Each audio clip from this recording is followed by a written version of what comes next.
Hello दोस्तों, आपका हमारे चैनल MIQ में बहुत बहुत स्वागत है। आज हम क्लास 6 की हिस्ट्री NCERT हिस्ट्री पढ़ेंगे। आज का हमारा टॉपिक प्राचीन भारत। प्राचीन भारत में हम आज देखेंगे चैप्टर फर्स्ट। चैप्टर फर्स्ट है आदिम मानव। अ, आदिम मानव में पहले देखेंगे कि मानव कैसा था, मतलब पहले आदमी कैसे रहता था, क्या कैसे विकास हुआ, ये सब हम देखेंगे। तो आइए शुरू करते हैं।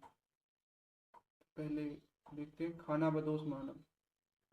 पहले आदिम मानव को सब बनने में लगभग लाखों साल लगे।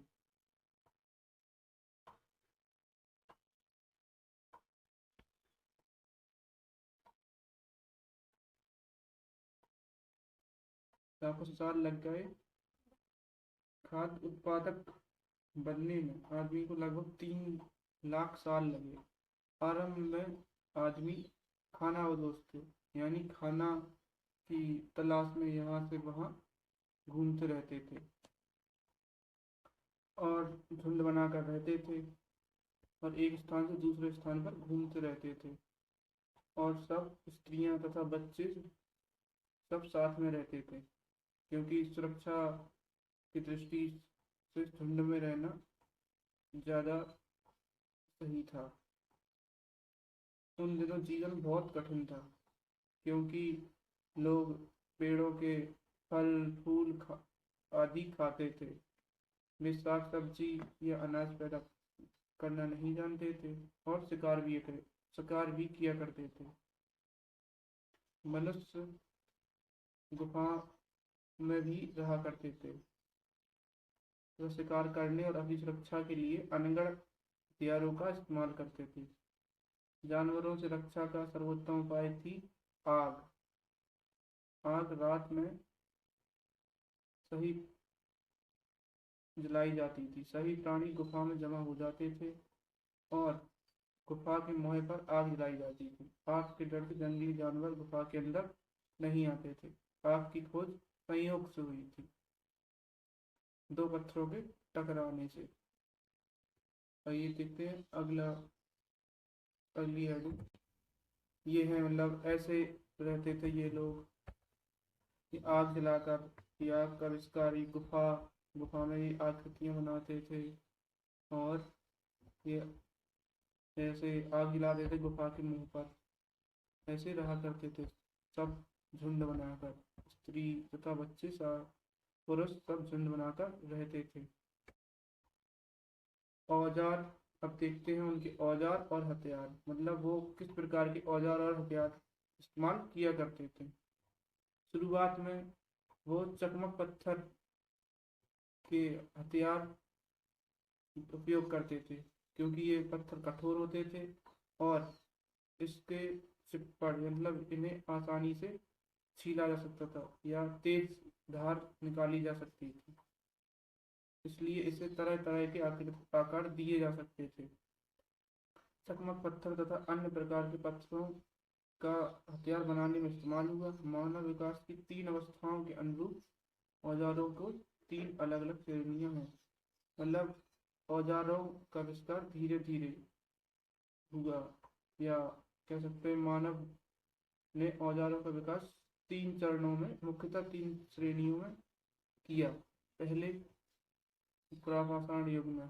पुरापाषाण युग के औजार गिट्टी नुमा औजार, जिनका गणसे की तरह इस्तेमाल होता था, और हाथ की कुल्हाड़ी। अनेक कामों में इस्तेमाल होने वाला ये औजार आमतौर पर नाशपाती के आकार का होता था।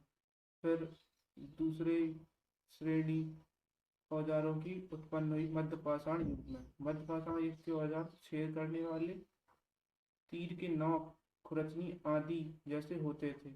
फिर सबसे अच्छे हथियार, मतलब इन 2 श्रेणियों से अच्छे हथियार नवपाषाण युग में विकसित हुए। तो नवपाषाण युग के औजार नोकदार, चंद्रकला के आकार के और खुरचने वाले आदि थे।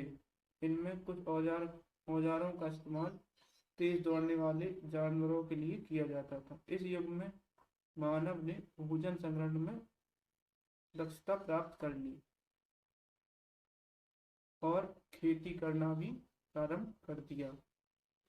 देखते हैं कि हथियार कैसे थे। पहले हथियार ऐसे गिट्टी के आकार के तेज स्तर ऐसे बनाए जाते थे। फिर हथियार हथियारों का विकास हुआ, फिर ऐसे हथियार बने। फिर बाद में और विकास हुआ तो और आकृति सही होती गई। अब देखते हैं कपड़े तथा स्थिर जीवन की शुरुआत। मतलब कपड़ों और स्थिर जीवन की शुरुआत कैसे हुई। पहले देखते हैं कपड़े। आदिम मानव को कपड़े के बारे में कोई अधिक कठिनाई नहीं थी, क्योंकि गर्मी के मौसम में बिना कपड़ों के चल जाता था। बरसात या ठंडक के दिनों में मारे हुए पशुओं की खाल, पेड़ों की छाल अथवा बड़े पत्ते कपड़े के रूप में काम में लाए जाते थे। बदन पर लपेटे गए एक या दो मृग चर्म मतलब खरगोश की खाल शरीर को गर्म रखने के लिए पर्याप्त होती थी। अब स्थिर जीवन की शुरुआत कैसे हुई। जैसे जैसे आदिम मानव को अपने आसपास की वस्तुओं का ज्ञान होता गया, वैसे वैसे अधिक सुविधा से जीवन बिताने की उसकी लालसा बढ़ती गई। उसने नई चीजों की खोज की और रहन सहन का तरीका भी बदलता गया। इनमें सबसे महत्वपूर्ण खोज थी पौधे उगाना और अन्न पैदा करना। अर्थात उसने अब पेड़ लगाना और अन्न पैदा करना भी शुरू कर दिया। यह कृषि की एक शुरुआत थी, क्योंकि मानव को अब भोजन की तलाश में भटकना नहीं पड़ता था। ना उन्हें घूमना पड़ता था यहाँ से वहाँ, क्योंकि उन्होंने भोजन उगाना आरंभ कर दिया।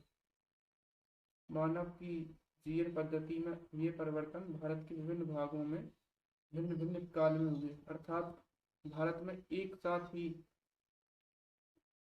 कृषि का विकास नहीं हुआ, अलग अलग कालों में अलग अलग जगह पर कृषि का विकास हुआ। हमारे देश मतलब भारत में ये परिवर्तन आज से करीब 4 से 5 हजार साल पहले हुए। अर्थात 5 से 4-5 हजार साल पहले आज हमारे यहाँ आदिम मानव ने कृषि करना आरंभ किया था। ये ऐसे कपड़े पहनते थे, ये जानवरों की खाल, ये औजार, तेज नोकदार, और ऐसे ये गर्मियों में बिना कपड़ों के, और ये शिकार भी करते थे। ये हिरन, जैसे हिरन, खरगोश, भालू। और फिर आगे विकास हुआ तो गांव ऐसे झोपड़ियों का निर्माण करने लगे और एक समूह में रहने लगे। और खेती भी करने लगे, तो खेतों में खेती करने लगे। और अधिकतर आदिम मानव नदियों के पास जाकर बसे, क्योंकि पानी मूल आवश्यकता होती है। और अब मानव पशुपालन करने लगा और धातुओं की खोज भी हो गई। तो पशुपालन शुरुआत में मनुष्य ने कुछ जानवर भी पालने शुरू किए। जैसे सर्वप्रथम कुत्ता इंसान ने सर्वप्रथम कुत्ते को पालतू बनाया। मनुष्य ने जंगली जानवरों को पालतू बनाया। मनुष्य को ये पता चल गया कि जानवरों को पालतू बनाया जा सकता है, यानी वह उन्हें अपने काम के लिए उपयोग में लाया जा सकता। उदाहरण के लिए उसने जंगली बकरियों को केवल मारा जा सकता था और उनका मांस खाया जा सकता, परंतु पालतू बकरियां प्रतिदिन दूध दे सकती थी, उनसे और बकरियां पैदा की जा सकती थी और उनमें से कुछ खाई जा सकती थी। इस प्रकार शिकार के लिए बाहर जाने की जरूरत नहीं रह गई थी। कुत्ते को पालना मानव के लिए सब बहुत फायदेमंद सिद्ध हुआ। पालतू बनाए गए और भी पशु थे, जैसे भेड़, ढोरों का बड़ा लाभ था, क्योंकि इनसे न केवल भोजन मिलता था बल्कि हल जोतने और गाड़ी खींचने में भी इनका उपयोग किया जा सकता था। ढोर अर्थात जैसे अब हम बैलों का यूज करते हैं, वैसे ही पहले ढोरों का यूज किया जाता था। और धातुओं की खोज, अब देखते हैं धातुओं की खोज किस प्रकार हुई। जब मानव एक स्थान पर स्थायी रूप से रहने लगा और अन्न पैदा करने लग गया, तो वह उसने सर्व इससे पहले उससे सर्वप्रथम पेड़ों तथा झाड़ियों को काट कर या जलाकर जमीन को साफ करना पड़ा। पेड़ काटने बड़े परिश्रम का काम था, पर सौभाग्य से एक अन्य खोज ने पेड़ों को काटना आसान बना दिया। यही थी धातुओं की खोज। आरंभ में सबसे पहले कौन सी धातु मिली? तांबा। सबसे पहले तांबे की खोज हुई। बाद में इसके साथ अन्य दूसरी धातुएं मिलाई गई। इस मिश्र धातु को कांसा कहा गया। जिस युग में मनुष्य केवल पत्थर के औजारों का इस्तेमाल करता था, उसे पाषाण काल या नव पाषाण काल कहते हैं। जिस युग में मनुष्य ने छोटे छोटे पत्थरों के साथ साथ धातु के औजारों का इस्तेमाल शुरू कर दिया, उस युग को ताम्र युग या कांस्य युग कहते हैं। भारत के कई स्थानों से उस युग की तांबे या कांस्य की कुल्हाड़ियाँ या छुरियाँ मिलती हैं। ऐसे कुछ स्थान ब्रह्मगिरी मैसूर के पास पड़ता है। नर्मदा टोली ये नर्मदा नदी के तट पर है। ये जानवर जैसे घोड़ा को पालना शुरू किया, भेड़, बकरी, ये है ढोर। पहले ऐसा होता था ढोर। और ये ऐसे हथियार बनाने शुरू किए उनने ताम्र युग में। ये तांबे की तलवारें ऐसी भारत से मिली, ये छुरियाँ जो भारत के विभिन्न स्थानों से प्राप्त हुई हैं, और बर्तन आदि प्राप्त हुए हैं। पहिया पहिया का आविष्कार भी बहुत महत्वपूर्ण साबित हुआ, क्योंकि यह एक बहुत महत्वपूर्ण आविष्कार था। चाक या पहिया कोई नहीं जानता पहिए की खोज किसने की और कहाँ और कब की। मतलब इसके खोजकर्ता की कोई जानकारी नहीं है।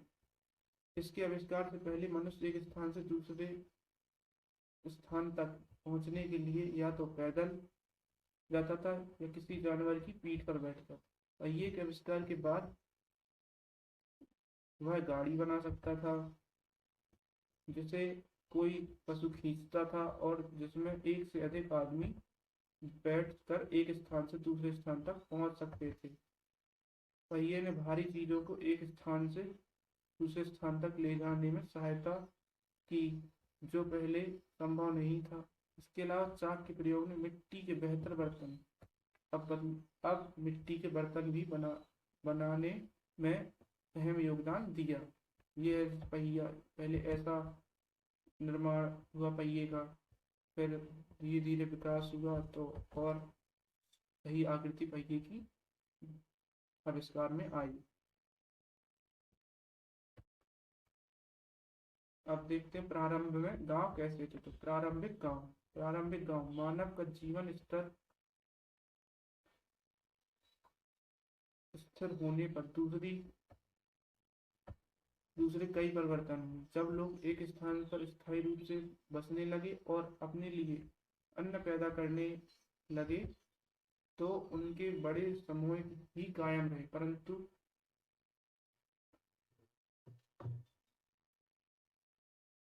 काम के लिहाज से उनकी पारिवारिक इकाइयां बन गईं। एक गांव में कई परिवार बसते थे, इसलिए एक दूसरे को सुरक्षा और सहायता मिलती रही। अब उन्होंने अपने लिए झोपड़ियों का निर्माण शुरू कर दिया और जौ, चावल और गेहूं अन्य फसलें उगाने लगे। बकरियां, भेड़, ढोर तथा दूसरे पशु पालने लगे। ऐसे गांव सारे भारतवर्ष में पाए गए हैं। पर नदियों की घाटियों और समतल मैदानों में जहां जमीन अधिक उपजाऊ होती थी और फसल उगाना आसान था, इन गांवों की तादाद अधिक थी। गांव छोटे हुआ करते थे। झोपड़ियां एक दूसरे से सटी होती थी। सटी क्यों होती थी? क्योंकि सुरक्षा बहुत करनी पड़ती थी, इसलिए झोपड़ियाँ पास पास बनाई जाती थी। तो कोई जंगली जानवर अगर आक्रमण करते तो एक दूसरे की मदद की जा सके। झोपड़ियों के क्षेत्र संभवतः मिट्टी की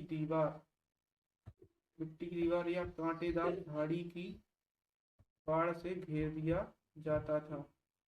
अब खाना पकाकर खाया जाता था। दो पत्थरों के बीच अनाज को पीसा जाता था। मतलब आरंभिक चक्की का निर्माण कर लिया गया था, जिसे हम गांव में चक्किया या पत्थर की चक्की बोलते हैं। और आटे की रोटी बनाई जाती थी। अतिरिक्त अनाज को बड़े घड़ों या मर्त बर्तनों में रखा जाता था। अब व्यक्ति खाद्य संग्राहक हो चुका था। वस्त्र और आभूषण, और अब उसने वस्त्र बनाना और आभूषण बनाना भी प्रारंभ करते, क्योंकि अब उसने कपास की खेती भी आरंभ कर दी, इसलिए उसे कपास सूती वस्त्रों के लिए कपास की उपलब्धता हो गई। ताम्र युग का मानव आभूषण और सजावट का शौकीन था। अब मानव को जंगली जानवरों और खराब मौसम के खिलाफ कठोर संघर्ष नहीं करना पड़ता था, इसलिए आनंद मनाने और अपने तथा अपनी स्त्रियों के लिए आभूषण बनाने के लिए उनके पास समय था। स्त्रियां सीपियों तथा हड्डियों के आभूषण पहनती थी और बालों में सुंदर कंघियां लगाए रहती थी। अब वस्त्र केवल पेड़ों की छाल या पशुओं की खाल के नहीं होते थे। मानव ने अब कपास उगाना सीख लिया था और कपास की सूती वस्त्र बनाने की विधि खोज ली थी। गांव को ऐसे बाढ़ से, जैसे यहाँ पे खाई खोद के पानी भर दिया जाता था और ये बाढ़ बना दिया जाता था कि कोई बड़ा जंगली जानवर यहाँ आक्रमण ना कर दे या कोई बाहरी कबीला या समूह आक्रमण ना कर पाए।